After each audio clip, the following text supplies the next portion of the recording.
Bismillahirrahmanirrahim. Alhamdulillahirabbil alamin. Nasta'inuhu wa nastaghfiruh. Wa na'udzu billahi min syururi anfusina wa sayyiati a'malina. Wa may yahdihillahu fala mudhillalah wa may yudlil fala hadiyalah. Asyhadu an la ilaha illallah wa asyhadu anna Muhammadar Rasulullah. Allahumma shalli ala Muhammad wa ala ali Muhammad amma ba'du. Ayuhan nas ittaqullaha mastata'tum wasma'u wa ati'u la'allakum turhamun.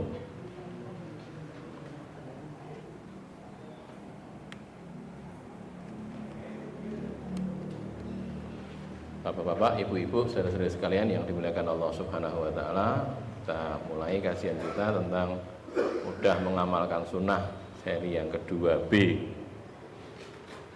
Kalau 2B barang itu sebenarnya dulu itu satu rangkaian 1, 2 gitu ya, cuman karena rata rampung biasanya gitu. Terus saya bagi 2 gitu, gen rampung. Sing mau diwaca ngarep tok wis rampung entek ngisak biasanya. Baik. Yang sekarang kita bicara tentang sholat sunnah ini ya. Ana Aisyah anin Nabi sallallahu alaihi wasallam, dari Aisyah dari Nabi sallallahu alaihi wasallam, rakaatal fajri, 2 rakaat sholat fajar. Sholat fajar itu sholat sunnah sebelum subuh ya. Itu khairun, lebih baik, minat dunia, daripada dunia, wa ma fiha, dan apa yang ada padanya, isinya, dunia lan sak isine gitu. Masih lebih baik sholat sunnah fajar. Keterangan sholat fajar yang dimaksud pada hadis ini adalah 2 rakaat sholat sunnah rawatib sebelum sholat subuh. Karena kok disebut begitu, kenapa sih? Karena sholat subuh itu juga disebut dengan sholat fajar kadang-kadang gitu. Jadi tinggal sholat fajar yang mana, yang wajib apa yang sunnah. Nek sing wajib ya sholat subuh itu sebutannya juga sholat fajar gitu. Karena dikerjakannya pada waktu fajar. Okay. Disebut Qur'anal Fajri. Ini kalau nggih, inna Qur'anal Fajri kana masyhuda. Surat apa nika? Lali napa ora ngerti? Al-Isra nggih. Aqimis sholata liduluki syamsi ila ghasaqil laili wa Qur'anal Fajr. Inna Qur'anal Fajri kana masyhuda. Al-Isra ayat berapa? 70. Ada yang pirsa? Ada yang tahu? Al-Isra 80 atau 70?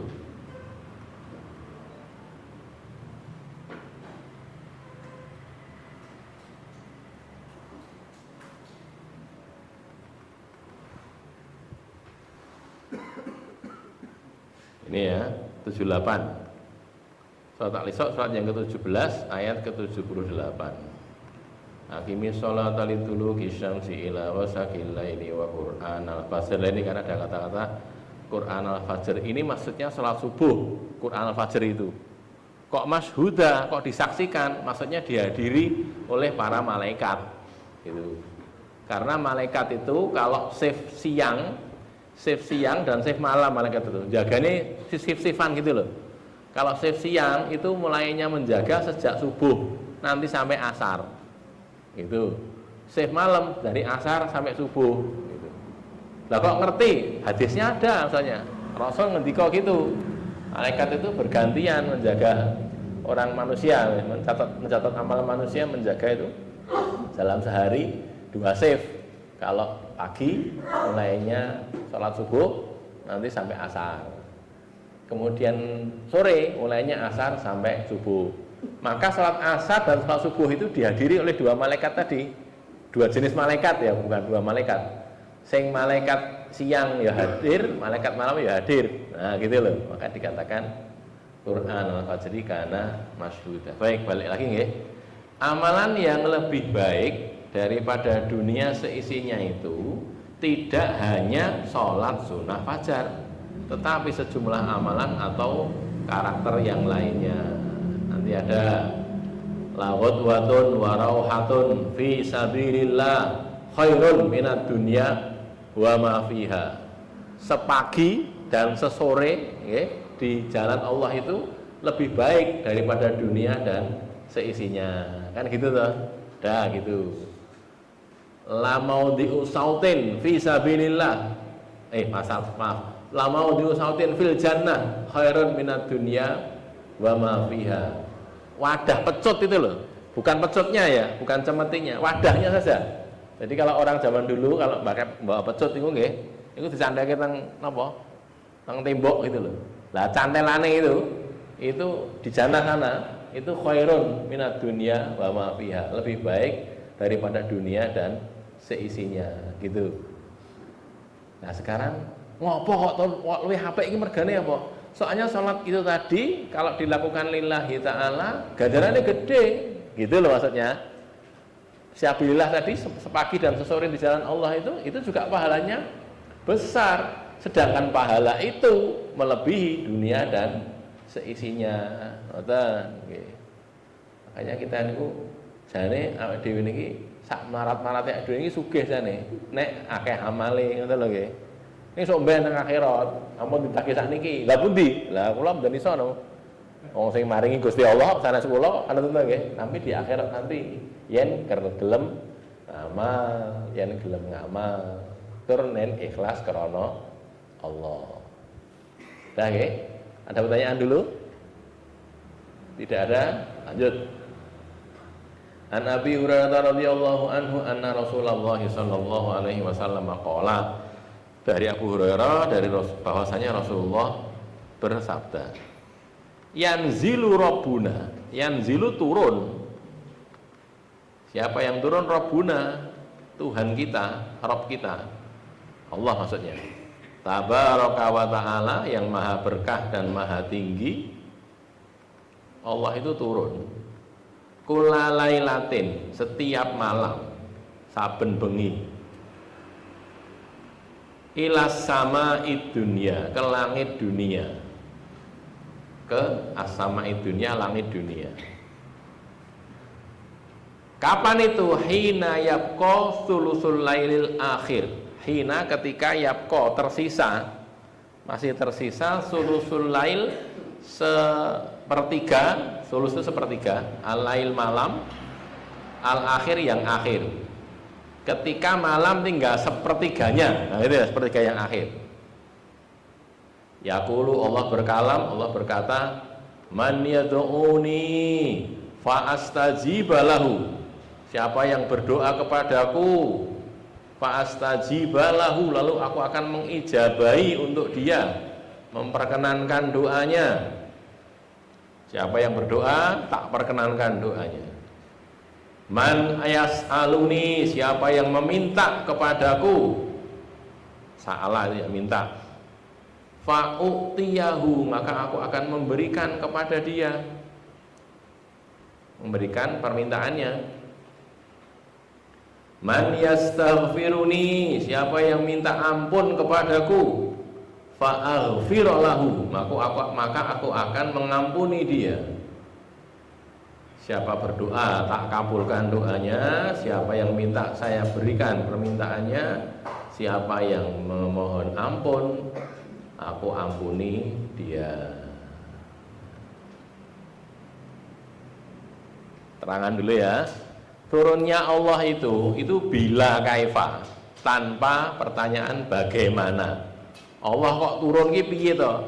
Enggak usah ditakokke. Piye ini itu sudah enggak usah ditanyakan, karena kalau para ulama mengatakan gitu itu bila kaifa, tanpa bagaimana. Pokoknya Allah turun. Turun ini piye? Orang ngerti, enggak tahu kita. Yang jelas Allah turun gitu saja, tanpa pertanyaan bagaimana, gitu ya. Yang dimaksud dengan Allah turun adalah turunnya rahmatnya Allah, kelembutannya, ampunannya, atau turunnya para malaikat dengan perintahnya. Ini takwilan ya, ulama menakwilkan Allah turun itu karepe piye? Karepe rahmatnya juga turun, kelembutannya turun, ampunannya turun gitu, atau malaikat-malaikat turun dengan perintahnya, perintah Allah. Jadi kalau pakai ini berarti Bukan Allah yang turun, tapi rahmatnya, kelembutannya, ampunannya gitu ya maksudnya ya. Bagian yang lain tidak, ya Allah turun. Piye, makanya tanpa piye tadi. Rasa takon piye, tidak usah takon bagaimana, karena itu di luar kemampuan kita untuk memahami itu. Langit dunia adalah langit yang tampak dari dunia. Jadi kan awan-awan gitu delok dhuwur enek langit to nggih. Nah, itu langit dunia namanya. Langit dunia itu langit yang kelihatan dari dunia ini. Disebut begitu, disebut demikian karena dekatnya dengan penduduk dunia, penduduk bumi. Maka langit itu disebut langit dunia. Cedak iki pirang kilo, mbuh nggih. Enten sing tengah langit. Aku wis tahu ya numpak pesawat. Pesawat itu wong 10.000 kaki, 20.000 kaki dari bawah ini. Cedak kan. Paling cuma berapa puluh kilometer dari sini. Itu langit sana tuh wah nggak tahu berapa ratus berapa ribu kilometer itu. Wong belum ada yang sampai ke sana kan gitu tuh ya. Kalau kata ilmuwan ini butenan murah. Jarak antara matahari dengan bumi 140 juta kilometer jarine lho nggih. Kok iso ngerti? Mbok jarine kok. Tenane yo aja takon aku ya gur ndelok maca nggih. Dadi apa ya tau diitung tenan yo mbok gitu. 147 40 juta kilometer. Itu baru matahari, agak srengenge gitu. Durung langit to nggih. Sedangkan srengenge itu kan masih ada lagi di atasnya, artinya masih banyak benda-benda langit yang di atas sana kan. Nah, jadi isi adoh banget langitnya itu langit dunia. Ya. Sholat lail pada sepertiga malam yang terakhir adalah sholat sunnah yang terbaik dan yang paling utama. Sholat sunnah loh ya, bukan sholat wajib. Sholat lail itu sholat sunnah, sholat apa namanya, sholat nafilah, sholat sunnah. Karena banyak pahala dan keutamaannya banyak, pahalanya banyak. Itu sholat malam. Ini kalau kita mau beramal sunnah, ini kan babnya amalan sunnah yang mudah beramal sunnah. Gini dalu niku ya tangi, gitu loh nggih. Ora sare tok, antek napa? Subuhan we tangine wis napa? Wis rampung salat subuh gitu. Kowe ndek iki ya subuhan, nggih. Jam pira? Jam 6. Ya ora subuhan senenge kuwi, wis mletek senenge ngene gitu. Jam 6 sekarang kan sudah terbit matahari. Sedangkan sholat subuh itu dimulai dari terbit fajar sampai terbit matahari. Bar niku wis entek waktune. Sholat subuh itu waktunya pendek gitu loh. Aja dikira sing penting lak durung zuhur lho, durung zuhur ya jam itu jam 6 wis batal loh, sudah lewat waktunya gitu loh. Ada sholat yang kalau ini sholat ini waktu ini selesai, waktu berikutnya masuk. Kayak sholat zuhur ya. Akhir sholat zuhur itu sholat zuhur habis waktunya, sholat asar masuk waktu gitu loh. Betul itu. Akhir sholat asar maghrib gitu. Artinya maghrib itu sudah entek sholat waktu asarnya. Isya juga gitu. Tapi kalau khusus untuk subuh itu tidak gitu. Subuh itu enteke ora kok ketika zuhur ora no, gitu loh. Bukan gitu loh. Entek itu ya tadi jam terbit matahari tadi karek meletek sing iki jam pinten? Niku dibesain tanggalan niku nggih, to. Terbit matahari jam berapa? Lah itu. Jadi konon jumlahnya itu sekitar 1,5 jam mungkin ya, 1,5 jam atau 1 jam lebih dari waktu subuh. Gitu ya. Jadi itu subuhnya. Lah sekarang yang diinginkan itu sholat malamnya sadurunge subuh. Ngoten. Sing paling apik kapan? Nek cara Nabi Muhammad nggih ngendika, salat yang malam yang paling baik itu mulainya setengah malam. Jadi nek wengi niku nggih, malam itu kita bagi 3 gitu. Sepertiga awal, sepertiga tengah, sepertiga akhir. Maka mulainya itu bukan kok di sepertiga akhir ini tidak, tapi dari pertengahan malam. Nah, gitu loh ya. Nabi ngendika, sholat yang paling baik, sholat malam yang paling baik, sholat malam ya yang paling baik itu sholatnya Nabi Dawud. Gimana toh itu tidur setengah malam, separuh malam sare, nanti sepertiga malam ungu sholat, terus 1/6 malam itu tidur lagi, gitu loh ya. Sebelum subuh itu tidur lagi, itu yang sholat malam yang paling baik. setengah tambah sepertiga tambah seperenam hasilnya pinten? Pun nanti sekolah nopo lali. Setengah tambah sepertiga tambah seperenam itu hasilnya 1. Kok iso? Dihitung ya, hitung. Hitung ya. 1/2. Nah, tambah 1/3 tambah 1/6. Nah ini kan. Cara ngitung pripun iki? Disamakan penyebutnya. Penyebut itu sing ngisor. Nek jare guru kula, soalnya wong nang ngisor nyebut gitu. Nyebut. Sing dhuwure pembilang. Soalnya gene bilang-bilang. Ora kan ngono to nggih. Pembilang itu ning dhuwur gitu. Penyebut sing ngisor guru nyebut astagfirullah kan itu to ya. Nang ngisor wis jenenge. Ini sing kita samakan penyebutnya, dibuat 1/6 semua, dibuat perenaman semuanya. Jadi setengah itu karena jadi 1/6 karena bawah dikalikan 3 toh nggih. Niki mudeng napa bingung niki. Setengah itu sama dengan 3/6. Kok iso 3/6? Lah gen dadi perenaman kok itu. Gen dadi perenaman kan dadake 3/6 gitu. Gede nggih. Nah, oh, ini baras kenging Semarang ngitung masalah warisan soal ini gitu. Warisan gitu. Terus tambah berapa ini? 1/3 itu sama dengan berapa per 6? 2/6. Nah, gitu. Tambah pinter mulai nih. Loh kok 6/6? Itu tuh 1/6 loh. Gitu nggih. Ini 3/6 tambah 2/6 tambah 1/6 sama dengan 6/6. 6/6 itu pinten? 1. Nah, gitu loh. Jadi tidurnya gitu malah kepencet. Tidurnya ini mulainya sholat ya ini setengah malam itu tidur dulu. 3/6 malam ini tidur dulu. Udah habis itu bangun 2/6 malam. Dari pertengahan malam sampai sepertiganya itu habis itu 1/6 lagi tidur. Ini yang paling baik. Yang paling apik niku. Ning enten resikone niki. Resikone engko bablas gitu. Soalnya iki keri-keri arep subuh sare. Wis bar kesel salat wengi nggih. Sepertiga malam niku suwe lho. Sepertiga malam itu kira-kira ya sekitar 2,5 sampai 3 jam. Lihat salat malam 2 jam. Wah ya hebat kalau Paknya cukup barat gitu loh ya. Itu salat malam gitu. Lah itu dijalani nanti ngantuk tapi biasanya capek tuh nggih. Terus sare sik nek Nabi digugah wungu. Nah dhewe kekeselan terus bablas tangi-tangi jam 6 niku wae. Lah ya gitu jangan gitu. Tinimbang ngoten pepet ke subuh mawon gitu loh nggih. Menurut saya begitu. Kenapa? Karena daripada nanti kehilangan subuhnya. Baik. Ini ya. Ada pertanyaan? Kalau ada monggo.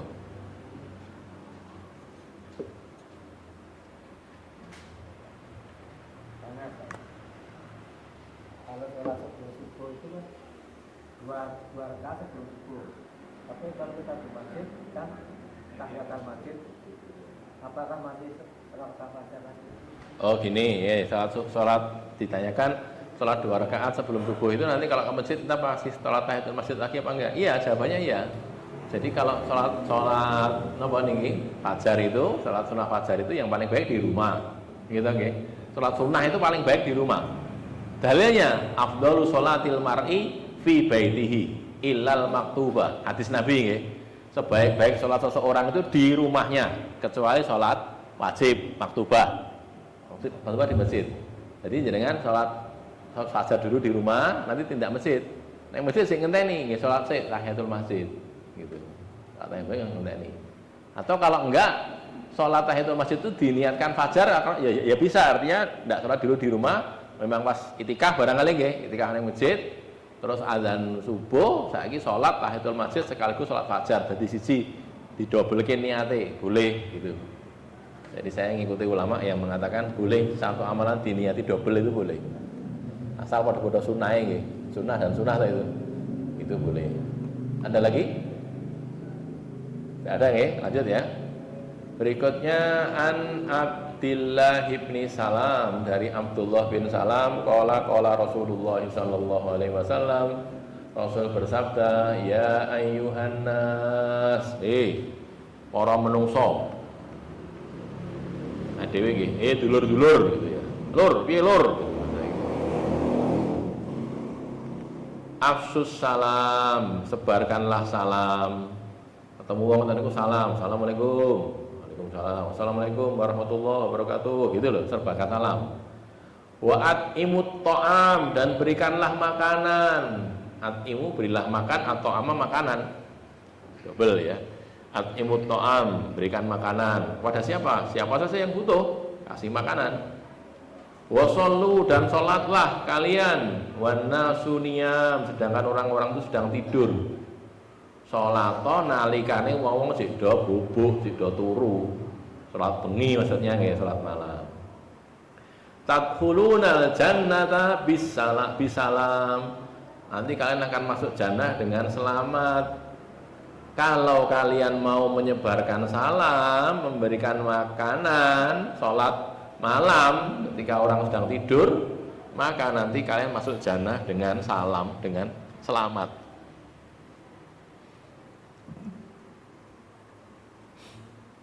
Saat ini bengi-bengi niku orang sholat mengi malah napa? Delok bal. Ra delok bal ya delok napa niku teng WA napa-napa teng YouTube gitu ya. Apalagi macam-macam. Amalan malam harinya manusia sekarang kan gitu tuh nggih. Wayangan malah napa niku. Ringgit wacucal sedalu natas jadi ngoten nggih.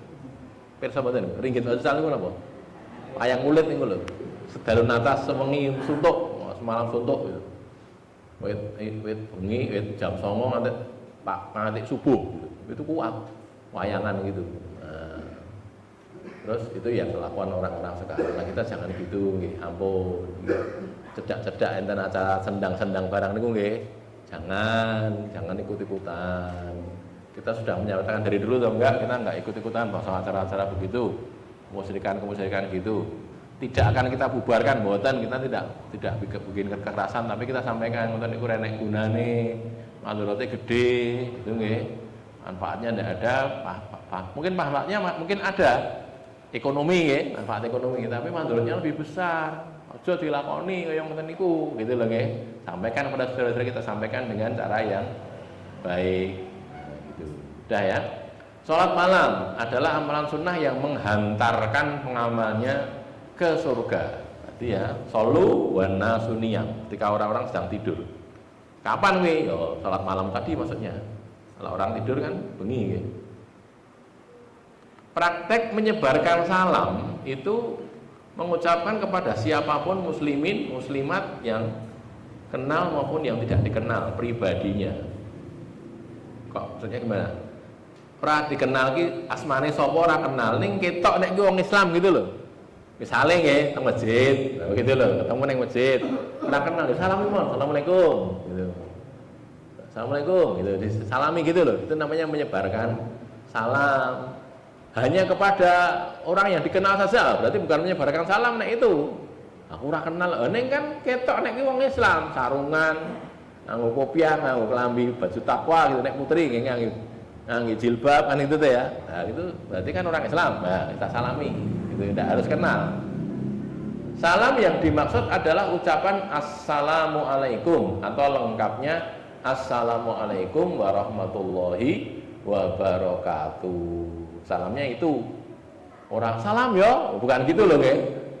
Apa mana ya? Salam apa? Salam apa niku jenenge? Salam kompak apa salam napa ngoten nggih? Bukan itu. Salam ya assalamualaikum. Assalamualaikum gitu.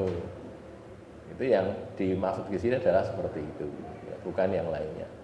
Sekarang ini terutama anak-anak muda nih, isin salam atau niku isin, golek salam liyane gitu.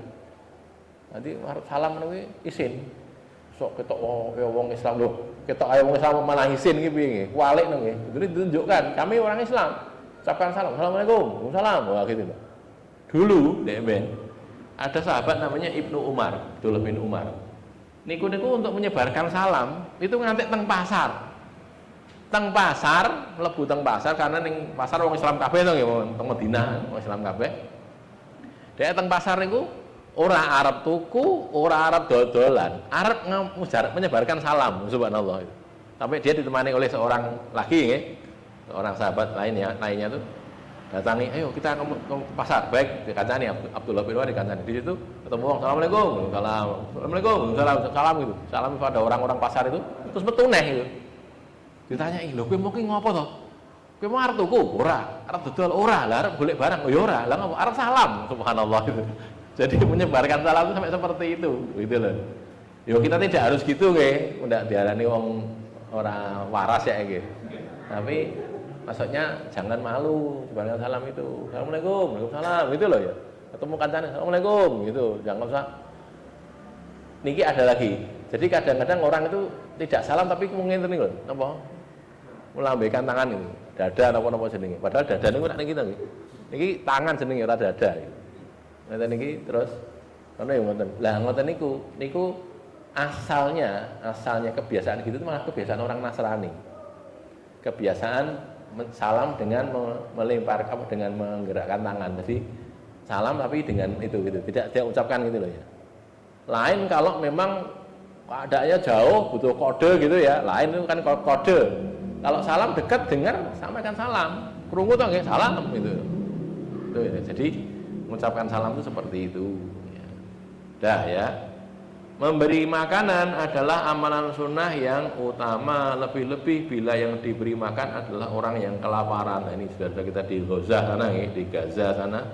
Alhamdulillah ini baru saja ada berita sudah masuk bantuan, tidak tahu seberapa nih ya, karena tekanan-tekanan yang banyak dari seluruh dunia barangkali ya. Alhamdulillah Allah memberi kelonggaran, kita sudah sebagian sudah mendapatkan bantuan gitu. Kita sendiri di Solo kita setiap hari kita menyiapkan kotak infak ya.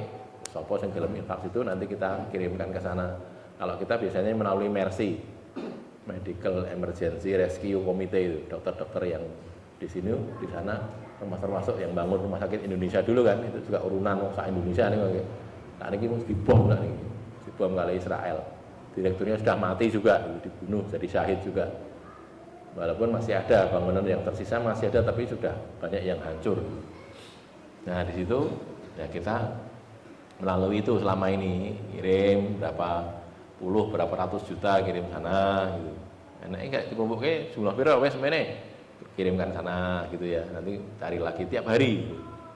Nah itu tujuan kita yang utama adalah kita nanti kalau didangu sama Allah ditakoni kowe ndek ben jaman ning donya ngopo kowe kae lho apa kaulaku sing ning Gaza ngono kae digoyong ngono kae kowe ngopo kowe muni apa ora nglakoni apa kan gitu to nggih.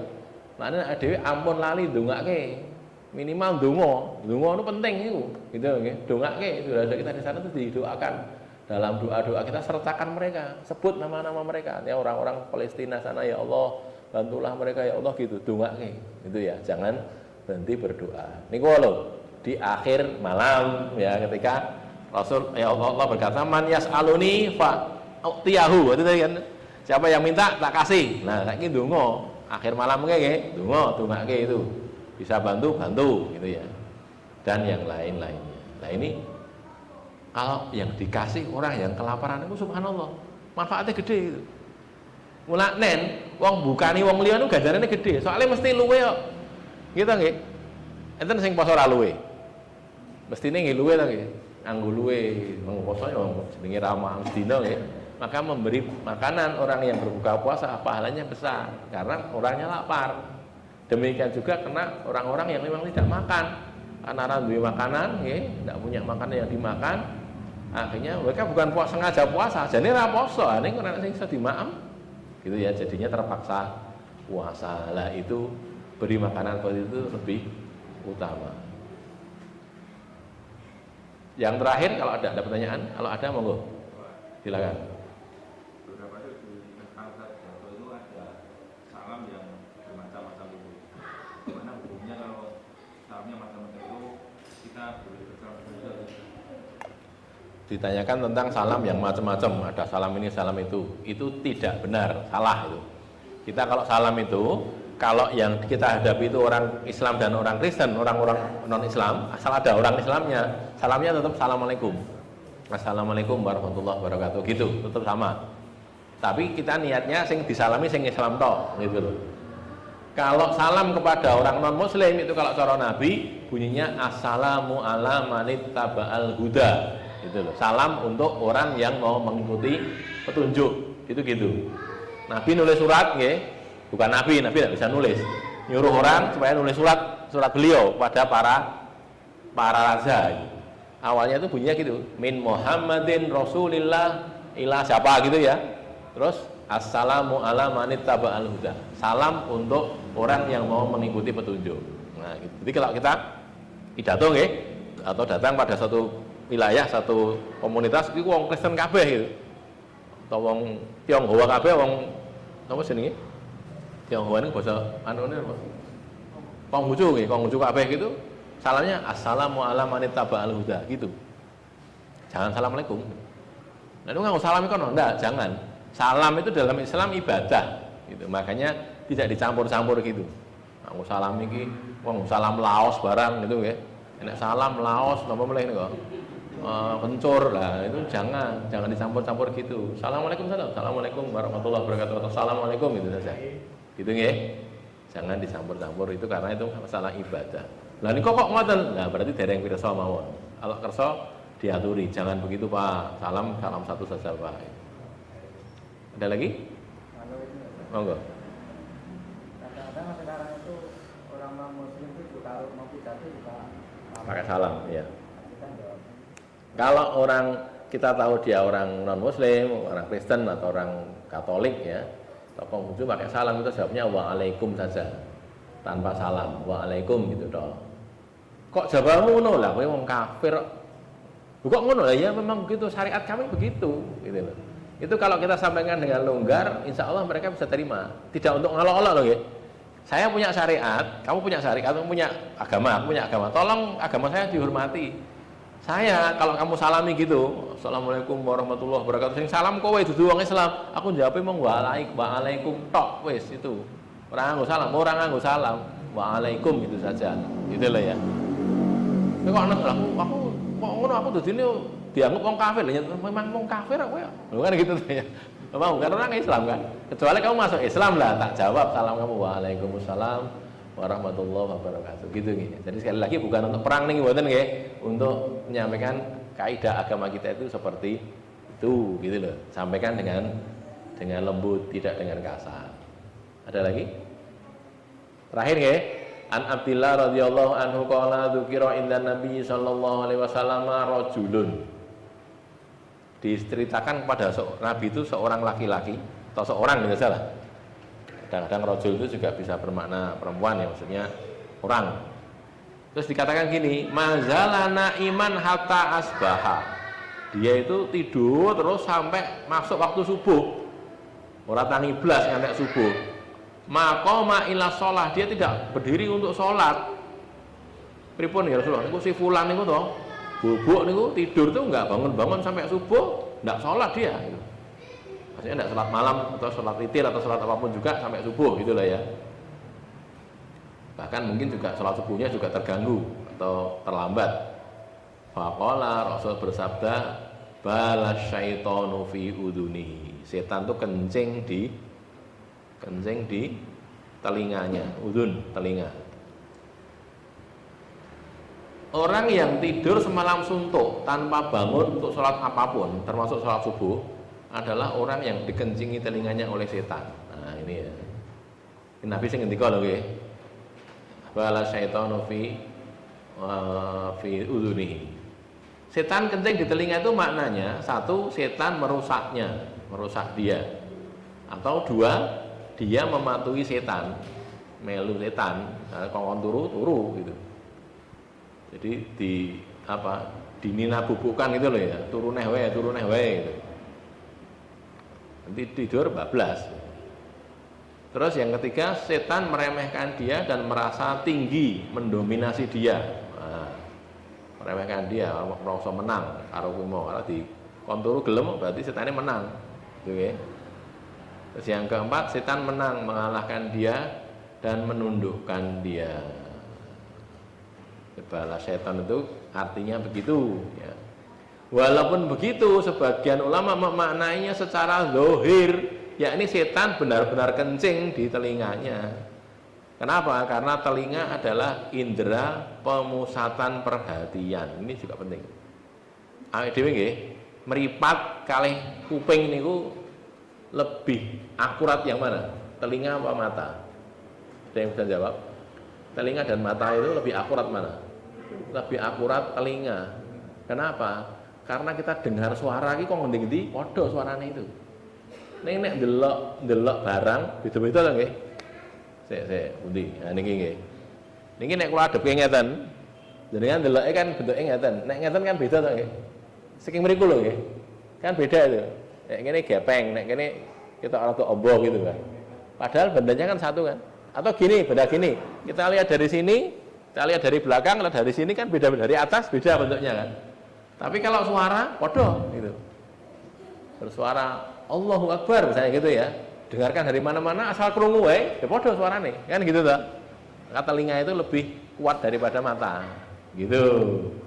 Mulane nek bayek niku nggih, bayi itu dia itu lebih dulu dengar daripada melihat. Luweh dhisik krungu tinimbang weruh. Mulane ibu-ibu itu dikarunia oleh Allah banyak bicara daripada bapak-bapak. Niku enten manfaate niku. Mulane nek ibu-ibu kan dilok ibu wong itu cerewet. Cerewete nek manfaate gitu. Gen anake iku pinter gitu loh. Karena kalau bapak-bapak misalnya nggih, bapak muda niku sing kagungan putra-putra sik cilik-cilik bayi niku nggih. Dengan ngurusi bayak itu, putrane dhewe itu. Misalnya membersihkan eeknya itu. Nate mboten? Sing bapak-bapak niku lho, sing jek nom-nom niku, nate mboten? Nah, sing sepuh-sepuh jawab, sing nom-nom niku resiki anu napa masang popok ngoten niku nggih. Sakniki aku langsung nganggo anu nggih. Celana nggih. Nganggo pampers itu. Itu ya diam gitu aja kan. Nah ibu-ibu kan enggak ngomong gitu loh. Wah, putrane ibu anu itu kan, ngomong gitu kan. Menane anaknya pinter iso ngomong, gara-gara ibuke ngomong itu. Coba dicekal bapake. Wah, rakyat dadi menengan kamu di ngomongan. Orang belajar bahasa itu gimana sih? Dengar dulu. Jenengan kok iso basa Jawa? Lah lahirnya ning kene kok. Gitu ta nggih. Kok iso bahasa Indonesia? Lah wong Indonesia gitu. Kan kita kan nek ngomong wong Inggris iki pinter-pinter ya. Cek banyak wis iso, cek cilik-cilik iso bahasa Inggris. Lah kono bahasa Inggris kok. Kan gitu ya. Ya bisa loh. Kenapa? Dia dengar bahasa ibunya kok. Bisa gitu loh ya. Lah bahasa itu pembuka pengetahuan gitu loh. Makanya kalau pengen pengen banyak pengetahuannya ya belajarlah bahasa. Semakin kompleks satu bahasa itu semakin banyak pengetahuannya. Kayak bahasa Inggris, bahasa Arab itu termasuk bahasa yang banyak ya. Banyak itu kosakatanya banyak dan maju gitu kan. Itu dipelajari gen dan ditambah pinter gitu ya. Kembali ke sini lagi. Jadi prinsipnya kalau sampai pagi sampai subuh tidak bangun sama sekali itu dikencingi setan. Artinya beberapa tadi, salah satunya ini tadi. Terus ini saya tambahkan satu lagi ya, kaitan dengan ini kita sudah memasuki hampir bulan Agustus. Saya sampaikan kita ini dimuliakan oleh Allah Subhanahu wa taala jadi manusia yang mulia. Maka jangan menghinakan diri. Ojo menghinakan diri. Gimana tuh menghinakan diri itu? Lho mosok gawe lomba kok, lomba mangan kerupuk itu. Lomba mangan kerupuk, lomba napa boleh niku? Sing lari dalam karung napa gitu itu kan mempermalukan orang atau naik niku jenenge. Panjat pinang niku lho. Kula kandhani nggih, ya silakan dicek di kitab-kitab buku-buku sejarah. Panjat pinang itu lomba yang diadakan oleh orang-orang Londo zaman nek wong Londo, juragan-juragan Londo sing sugih-sugih itu pejabat-pejabat itu bikin lomba ning dhuwure pinang itu dikasih barang-barang yang murah bagi mereka. Bagi rakyat mahal itu. Makanya terus dong enggak itu terus nanti kepleset ibu gitu kan ya. Terus sing Londonya itu basa menir-menir itu ya. Bukan menir beras loh nggih. Oh nek sing tuan-tuan, tuan ngoten niku ndelok do guyu-guyu lho kan. Pribumi do tiba-tiba ngono kae ngoyak begitu. Lah ngoten kok malah dilestarikan sakniki niku pripun? Jangan. Itu lomba yang mempermalukan orang, jangan gitu loh. Lah ning seru kok. Lah ya itu tadi. Kita terbiasa jadi bangsa budak, jadinya ya begitu. Jangan. lomba makan kerupuk ning wong nggih, apalagi lomba makan. Wong kita itu makan itu dimuliakan oleh Allah pakai tangan. Mulia pakai tangan itu. Malah tangannya dibondong ngene iki. Kon maaf nyun sewu ngangge tutuk langsung, pakai mulut langsung. Itu lah kayak kewan gitu. Kayak binatang kan? Manusia tidak kayak binatang, jangan gitu. Ya saya sampaikan nggih, ngene dongeng iki lomba sing bermutu kan enten to nggih. Misalnya lomba cerdas cermat itu kan bermutu to ya, pinter atau sekali lomba lari ini bukan dalam karung, lari tenan, main tenan gitu loh ya. Untuk memperkuat fisiknya atau lomba apa lagi, bela diri kan boleh gitu. Itu saja manfaat nggih. Aja lomba sing ramutu-ramutu ngoten niku wau. Lari dalam karung terus napa boleh bal-balan sarungan ngoten niku nggih. Ngoten do guyu-guyu ngoten lah. Kayak gitu tuh sebenarnya dulu digunakan oleh orang Belanda untuk mempermalukan kita. Lah kok saiki malah dilakoni anak dhewe sing wis merdeka pinten tahun? 70, 80. Pirang-pirang tahun, 80 tahun merdeka isik kaya ngono ya janganlah gitu. Disadarkan gitu. Saudara kita disadarkan, ayo nek gawe lomba sing bermutu gitu loh. Lomba yang memuliakan orang, bukan menghinakan orang. Baik, sampai di sini yang bisa saya sampaikan. Qul qouli hadza, astaghfirullah li wa lakum, alhamdulillahirabbil alamin.